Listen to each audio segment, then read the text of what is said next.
ভাবি, আমি আমার বান্ধবীদের সাথে ঘুরতে গেলাম। আরে এখন তো সন্ধ্যা হয়ে গেছে, এখন তুমি বাইরে যেও না। তুমি তোমার কাজ করো, আমাকে নিয়ে ভাবতে হবে না। বেশ একদম ভাবি একদম বেশি বাড়াবাড়ি করতেছে, উনার একটা শিক্ষা দিতে হবে।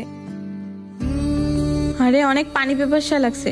কি রে, বোতল খালি, বোতলে পানি ভরে নিয়ে আসি। আরে ভাবি, রাত 2টা বেজে গেছে, এখনো ঘুমাও নাই? কি করতেছো?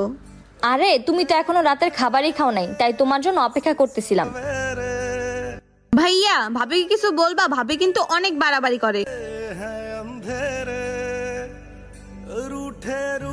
এই, তোমার এত বড় সাহস কে দিছে আমার বোনের সাথে বাড়াবাড়ি করার? আরে আমার কথা তো শুনো। আমি তোমার কোনো কথা শুনতে চাই না। সরি ভাবি, আমি তোমাকে ভুল বুঝেছি। It's okay. ভাবি, তুমি কি খাইছো? না।